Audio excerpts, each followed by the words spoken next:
Hello दोस्तों। तो आइए हम लोग राज्य व्यवस्था की इस सीरीज को आगे बढ़ाते हुए, इससे पहले हम लोग जो वीडियो बनाए हुए हैं उसमें जो है आपको 1853 के जो चार्टर एक्ट था वहाँ तक जो आपको बता दिया गया है। उससे आगे हम लोग इस वीडियो में सीखने का प्रयास करेंगे कि किस प्रकार जो है अंग्रेज भारत में प्रवेश करता है। पहले ईस्ट इंडिया कंपनी का स्थापना, धीरे धीरे वो अपना व्यापार बढ़ाता है और व्यापार बढ़ाते बढ़ाते वो पूरे देश पर जो है शासन स्थापित करने का प्रयास करता है। प्रयास करने के क्रम में जो भी आता है, जैसे मुगल आया, जब तक मुगल जो औरंगजेब बादशाह जब तक रहा, अंग्रेज की हिम्मत नहीं हुई कि वो भारत में जो है अपना विस्तार कर सके। औरंगजेब की मृत्यु के उपरांत मुगल उत्तरवर्ती मुगल जो भी था, जैसे बहादुर शाह, उसके बाद बहादुर शाह हो गया, आलमगीर द्वितीय, शाह आलम द्वितीय, अकबर द्वितीय और बहादुर शाह जफर द्वितीय अंतिम मुगल बादशाह, ये सब कमजोर निकला और मुगल अंग्रेजों का जो है साम्राज्य विस्तार का जो है एक मौका मिल गया। अंग्रेज साम्राज्य विस्तार कर लेते हैं, फिर जो है धीरे धीरे वो भारत के शासन पर जो है शिकंजा कसने का प्रयास करते हैं और उसके लिए जो है वो विभिन्न प्रकार के जो है एक्ट लाया, अधिनियम बनाया, कानून बनाया, जिसका हम लोग पीछे चर्चा कर चुके हैं। रेगुलेटिंग एक्ट 1773, उसके बाद जो आता है वो 1784 का अमेंडमेंट एक्ट, उसके बाद 1792, फिर जो है 1813 ईस्वी का एक्ट, 1833 ईस्वी का एक्ट और 1853 ईस्वी का एक्ट। तो आइए आज हम लोग चर्चा करेंगे 1858 ईस्वी का। देखिए होता क्या है कि सन 1857 की क्रांति जो हमारा प्रथम स्वतंत्रता संग्राम कहलाता है, इसमें अंग्रेज को जो है पहली बार भारतीयों ने सबक सिखाया था। पहली बार हिंदू मुस्लिम सब एक होकर अंग्रेज का विरोध करता है। मेरठ से सन 10 मई 1857 ईस्वी के मेरठ से इस क्रांति की शुरुआत होती है और धीरे धीरे पूरे भारत पर जो है इसका विस्तार हो जाता है। जगह जगह, जैसे लखनऊ से बेगम हजरत महल, इलाहाबाद से लियाकत अली, उसके बाद कानपुर से नाना साहब और झांसी से रानी लक्ष्मीबाई, इन्होंने जो है अंग्रेजों का डटकर मुकाबला करता है और इसमें अंग्रेज बुरी तरीके से जो है पराजित भी होता है। पहली बार जो है अंग्रेज को मुंह की खानी पड़ती है। इसका जो है विरोध और जो है अंग्रेज का जो है विरोध होने लगता है लंदनों की सड़कों पर, इंग्लैंड की सड़कों पर। तब जो वहाँ जो उस समय जो शासक रहता है, जो भी अंग्रेज का सम्राट, उसको लगता है कि कहीं हम भारत में कमजोर पड़ रहे हैं। फिर जो है वो 1858 ईस्वी का जो है एक्ट लाता है। 1858 ईस्वी के एक्ट में क्या करता है कि कंपनी का शासन जो था उसको समाप्त कर दिया और कंपनी का अब जो है सीधे नियंत्रण ब्रिटिश क्राउन के हाथों में चला गया। जो वहां की महारानी बैठती थी वही अब इसका जो है क्या करेगा, शासन करेगा इस पर। उसके बाद ये बातें हुई और उसके बाद क्या किया कि भारत में जो है अब अच्छा से शासन कैसे चलाया जाए, यानी भारत को कैसे नियंत्रित किया जाए, इसके लिए जो है भारत सचिव का पद का सृजन किया। जो भारत सचिव इंग्लैंड के जो है वो परिषद के द्वारा चुना जाता था, इंग्लैंड के संसद के द्वारा, लेकिन उसका कार्य जो था वो भारत की जो है देख रेख करना, भारत पर जो है शासन कैसे किया जाए उसका जो है काम करना था। उसके बाद और वो उत्तरदायी था, वहां का जो सम्राट होता था, ब्रिटेन का सम्राट, उसके उत्तरदायी था महारानी। ठीक है, तो सीधे क्राउन चला गया शासन, ये पहली बात हुई। दूसरा बात, भारत का सचिव की सहायता के लिए क्या किया, 15 सदस्यीय एक परिषद बना दिया गया। भारत का जो भी सचिव होगा वहाँ जो है मंत्री परिषद जो थी, हम लोग पढ़ते आ रहे हैं कि शुरुआत में जो है 4 सदस्यीय संस्था बनाया गया था 1773 ईस्वी का। उसके बाद फिर घटाया गया, फिर बढ़ाया गया और अब 15 सदस्यीय जो है परिषद हो गया, मंत्री परिषद। इसकी स्थापना किया गया 1858 ईस्वी की एक्ट में। उसके बाद आइए, उसके बाद क्या है कि प्रथम बार जो है गवर्नर जनरल को अब, यानी भारत के गवर्नर जनरल जो था, इससे पहले हम लोग पढ़े थे लॉर्ड विलियम बेंटिक जो भारत का गवर्नर जनरल बना था, अब उस पद को फिर से चेंज करके भारत का वायसराय कर दिया गया। तो प्रथम अंतिम गवर्नर जनरल और प्रथम वायसराय ये लॉर्ड कैनिंग है। कौन है? Lord Canning. तो एक बार और हम लोग समझते हैं कि बंगाल, बिहार, बंगाल, मद्रास और बम्बई तीनों का अलग अलग गवर्नर होता था। रेगुलेटिंग एक्ट 1773 ईस्वी के अनुसार क्या किया गया, जो बंगाल का गवर्नर था उसको बंगाल का गवर्नर जनरल कहा जाने लगा। ठीक, उसके बाद वो पद चलता रहा। फिर 1833 ईस्वी में क्या किया गया कि बंगाल के गवर्नर जनरल को भारत का गवर्नर जनरल कर दिया गया, जिसको जो प्रथम बार लॉर्ड कैनिंग को बनाया गया। अब क्या करता है 1858 ईस्वी में, ये भारत के गवर्नर जनरल को सीधा वायसराय कर दिया गया, जो प्रथम वायसराय लॉर्ड कैनिंग है। ये थी 1858 की जो है अधिनियम एक्ट। आइए, उसके बाद आता है 1861 ईस्वी का। 1861 ईस्वी का अधिनियम की मुख्य विशेषता क्या थी? तो इसमें जो है सबसे पहले विभागीय प्रणाली, जो अभी हम लोग कहते हैं कि अभी जो है वर्तमान में जो है हमारे बिहार में भी जो है देखा गया कि मंत्री पद का जो है मंत्रालय जो है वितरण किया गया। सबका अलग अलग मंत्री, कोई कृषि मंत्री अलग होता है, भूमि मंत्री अलग होगा, उसके बाद आपको कोयला खनन मंत्री होता है, सामुद्रिक मंत्री, तो सबका अलग अलग मंत्रालय होता है, खान खनन मंत्री। तो वो विभागीय प्रणाली की जो प्रथम बार शुरुआत होती है वो 1861 ईस्वी के अधिनियम के द्वारा होती है।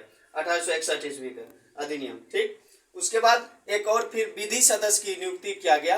विधि सदस्य अर्थात हम विधि सदस्य तो पहले आ गया था, लेकिन एक और बढ़ाया गया इसके द्वारा, विधि सदस्य को नियुक्ति किया गया। पुनः विधानसभा की स्थापना, अभी हम लोग जो देखते हैं विधानसभा, लोकसभा या ये इसकी जो है अब अप्रत्यक्ष ढंग से यहीं से शुरुआत होती है, ये 1861 अधिनियम के द्वारा।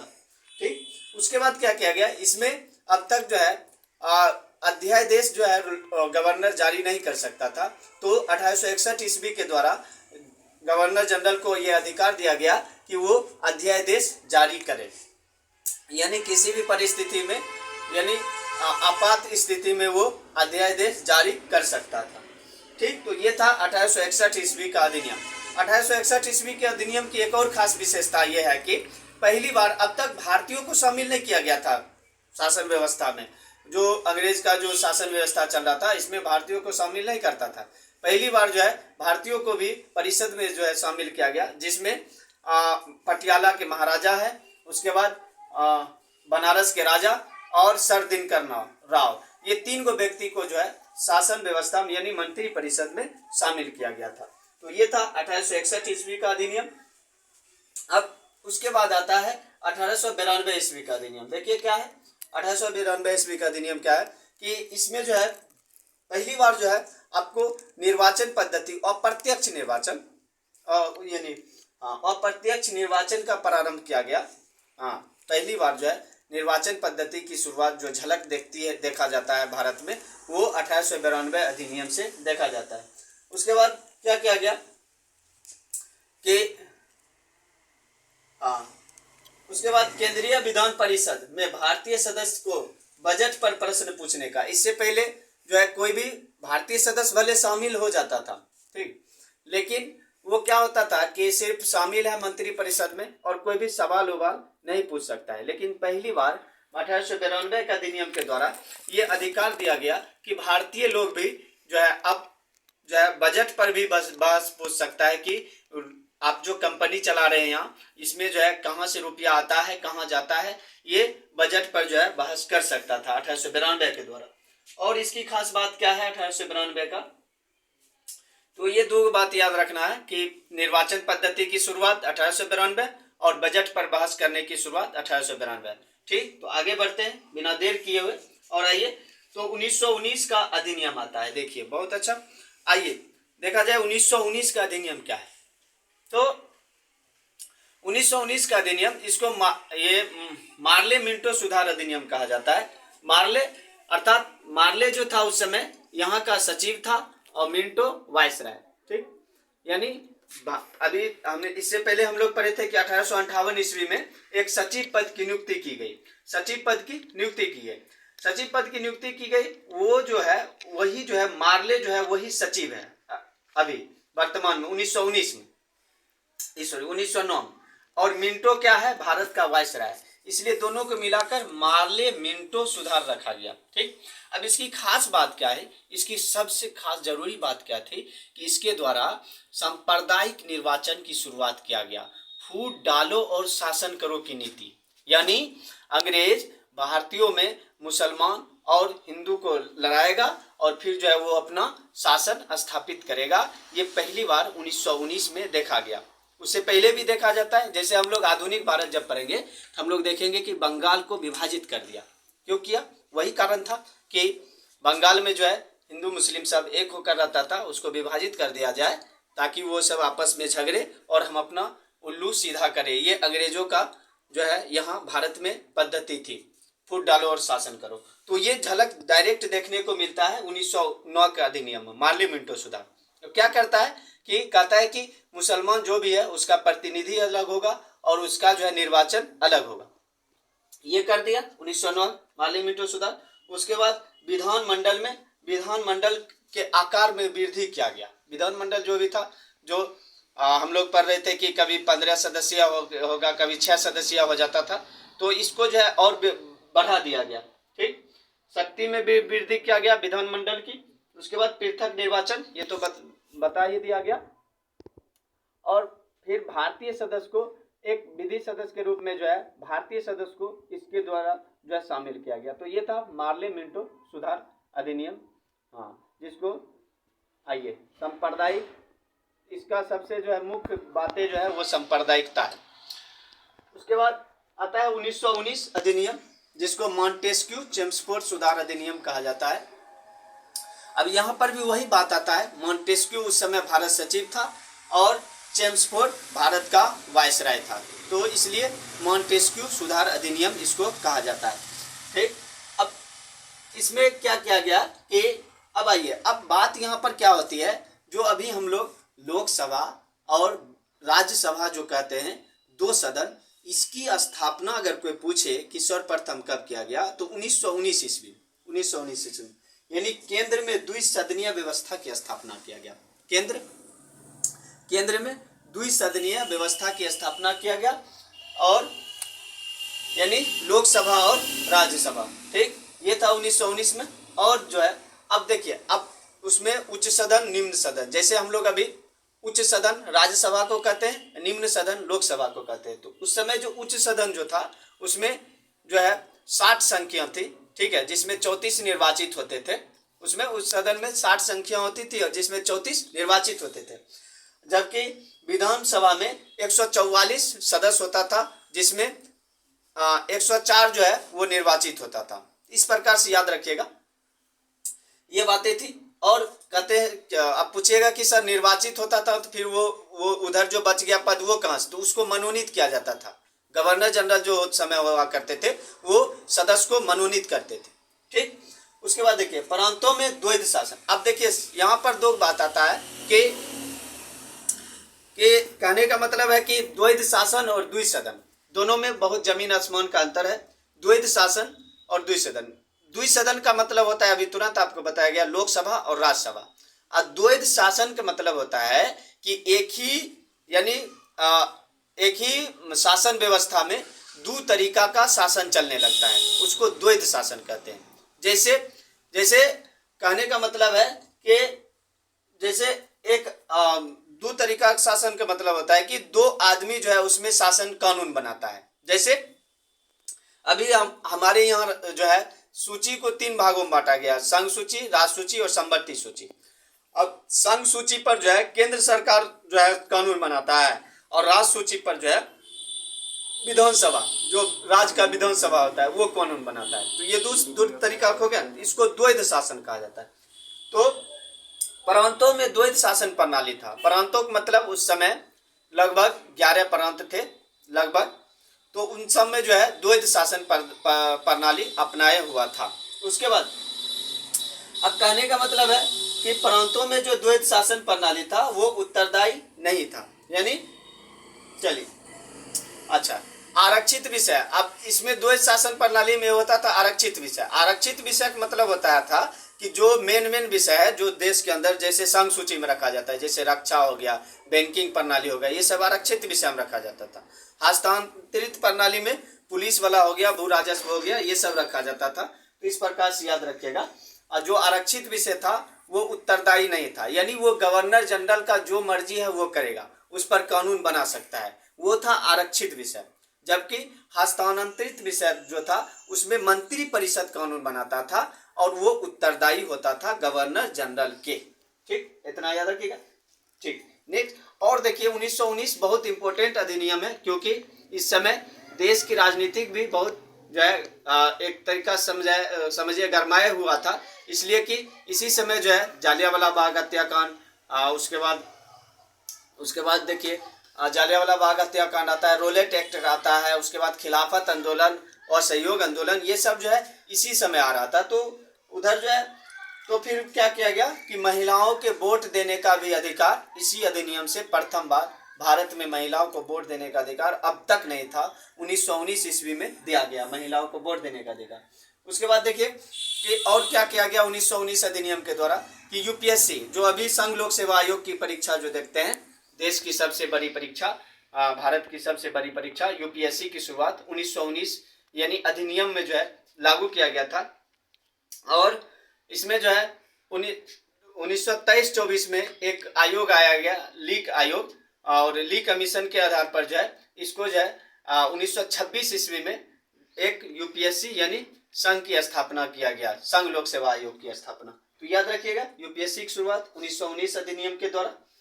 उसके बाद सांप्रदायिक चुनाव जो हम लोग देखे थे 1919 में, 1909 में जो सांप्रदायिक चुनाव किया गया था जिसमें मुस्लिम समुदाय को जो है अलग वोट और अलग जो है प्रतिनिधि चुनने का अधिकार दिया गया था, उसको और विस्तार कर दिया गया। अब यहाँ क्या किया गया, यहाँ सिख और बौद्ध ये सब को जो है और बढ़ा दिया कि ये लोग भी जो है अब अपना अलग जो है निर्वाचन करेंगे, यानी सांप्रदायिकता को और विस्तार किया गया।